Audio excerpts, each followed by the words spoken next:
ಒಂದು ಸುಂದರವಾದ ಮತ್ತು ಸಂದೇಶವನ್ನು ನೀಡುವಂತಹ ಒಂದು ಕಥೆ ಬಂಗಾರದ ನಾಣ್ಯ.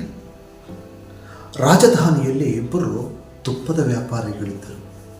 ಇವರಲ್ಲಿ ಮೊದಲನೆಯವನು ಸತ್ಯಸಂಧ, ಎರಡನೆಯವನು ಮೋಸಗಾರ.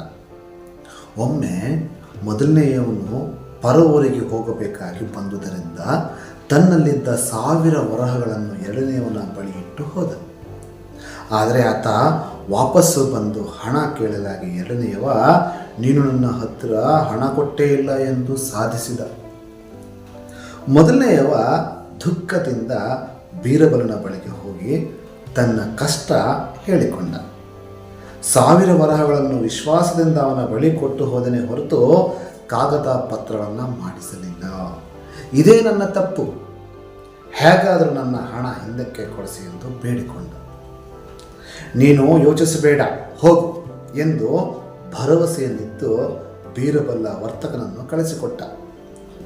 ಸ್ವಲ್ಪ ದಿನಗಳ ಬಳಿಕ ಬೀರಬಲ 2 ಕೊಡಗಳನ್ನು ತರಿಸಿ ಅವುಗಳ ತುಂಬ ತುಪ್ಪ ತುಂಬಿಸಿದ.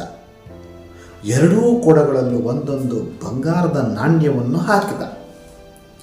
ಇಬ್ಬರು ವರ್ತಕರನ್ನು ಬರಮಾಡಿಕೊಂಡು, ನನ್ನ ಹತ್ತಿರ 2 ತುಪ್ಪದ ಕೊಡಗಳಿವೆ, ಹಾಗೆ ಇಟ್ಟರೆ ತುಪ್ಪ ಕೆಡುತ್ತೆ, ಆದುದರಿಂದ ನಿಮಗೆ ಕೊಡ್ತಿದ್ದೇನೆ, ಇದನ್ನು ಮಾರಿ ಲಾಭವನ್ನು ನೀವಿಟ್ಟುಕೊಂಡು ಉಳಿದ ಹಣವನ್ನು ನನಗೆ ಕೊಡಿ ಅಂತ. ಇಬ್ಬರೂ ವರ್ತಕರು ಒಂದೊಂದು ಕೊಡವನ್ನು ಹೊರಿಸಿಕೊಂಡು ತಮ್ಮ ಮನೆಗಳಿಗೆ ಹೋದರು. ಮೊದಲನೇ ವರ್ತಕ ತುಪ್ಪ ಕಾಯಿಸಿ ಬೇರೊಂದು ಪಾತ್ರೆಗೆ ಸುರಿದಾಗ ತಳದಲ್ಲಿದ್ದ ಬಂಗಾರದ ನಾಣ್ಯವನ್ನು ಕಂಡು ಅದನ್ನು ಬೀರಬಲನಿಗೆ ಹಿಂತಿರುಗಿಸಿದ. ಆದರೆ ಎರಡನೇ ವರ್ತಕ ನಾಣ್ಯವನ್ನು ತನ್ನ ಮಗನಿಗೆ ಕೊಟ್ಟು, ಇದನ್ನು ಜೋಪಾನವಾಗಿಟ್ಕೋ, ನಾನು ಕೇಳಿದಾಗ ಕೊಡು ಎಂದ. ವಾರದ ಬಳಿಕ ಇಬ್ಬರೂ ವರ್ತಕರು ಬೀರಬಲನ ಬಳಿಗೆ ಬಂದರು. ತುಪ್ಪ 1/4 ಮಣವಿತ್ತು ಅಲ್ಲವೇ ಎಂದು ಕೇಳಿದಾಗ ಎರಡನೇ ವರ್ತಕ, ಇಲ್ಲ ಸ್ವಾಮಿ, 1 ಮಣ ಇತ್ತು, ಬೇಕಾದರೆ ನನ್ನ ಮಗನನ್ನು ಕೇಳಿ ಎಂದ. ಬೀರಬಲ ತನ್ನ ಸೇವಕರನ್ನು ಕರೆದು ಗುಟ್ಟಾಗಿ, ಇವನ ಮಗನನ್ನು ಕರೆದುಕೊಂಡು ಬನ್ನಿ, ನಿಮ್ಮ ತಂದೆ ಕೊಟ್ಟ ಬಂಗಾರದ ನಾಣ್ಯವನ್ನು ತಗೊಂಡು ಬಾ ಅಂತ ಅವನಿಗೆ ಹೇಳು ಎಂದು ಆಜ್ಞಾಪಿಸಿದ. ಮಗ ಬಂದಾಗ ಅವನನ್ನು ಬೀರಬಲ ಕೇಳಿದ, ಏನಯ್ಯ, ತುಪ್ಪದ ಕೊಡದಲ್ಲಿ 4 ಬಂಗಾರದ ನಾಣ್ಯಗಳಿರಲಿಲ್ವೇ? ಇಲ್ಲ ಸ್ವಾಮಿ, ಇದ್ದಿದ್ದು ಈಗ ಇದೊಂದೇ ಬಂಗಾರದ ನಾಣ್ಯ ಎಂದು ಮಗ ಉತ್ತರಿಸಿದ. ಅಲ್ಲವೇನಪ್ಪ ಎಂದು ತಂದೆ ಕಡೆ ತಿರುಗಿದ. ವರ್ತಕನ ಮುಖ ಕಪ್ಪಿಟ್ಟಿತು. ಆಗ ಬೀರಬಲ ಹೇಳಿದ, ವರ್ತಕನೇ ಒಂದು ಬಂಗಾರದ ನಾಣ್ಯದ ಆಸೆಗಾಗಿ ಇಷ್ಟೊಂದು ಸುಳ್ಳು ಹೇಳಿದ ನೀನು ನಿನ್ನ ಸ್ನೇಹಿತನ 1000 ವರಹ ತೆಗೆದುಕೊಂಡಿರೋದೇ ನಿಶ್ಚಯ.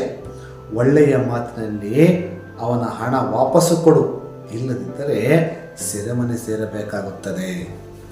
ಎರಡನೆಯ ವರ್ತಕ ಹೆದರಿ ಮೊದಲನೆಯವನಿಗೆ 1000 ವರಹಗಳನ್ನು ಹಿಂತಿರುಗಿಸಿ ಕ್ಷಮಾಪಣೆ ಬೇಡಿದ. ಇದರಿಂದ ನಾವು ತಿಳ್ಕೊಳ್ಬೇಕಾಗುವಂಥದ್ದು, ಒಬ್ಬ ಮಿತ್ರ ನಮ್ಮನ್ನು ನಂಬಿ ನಮಗೇನಾದರೂ ಕೊಟ್ಟರೆ ಅದನ್ನು ಹಾಗೇ ವಾಪಸ್ಸು ಕೊಡುವಂಥದ್ದು ನಮ್ಮಲ್ಲಿ ಇರಬೇಕಂತ ಪ್ರಾಮಾಣಿಕತೆ.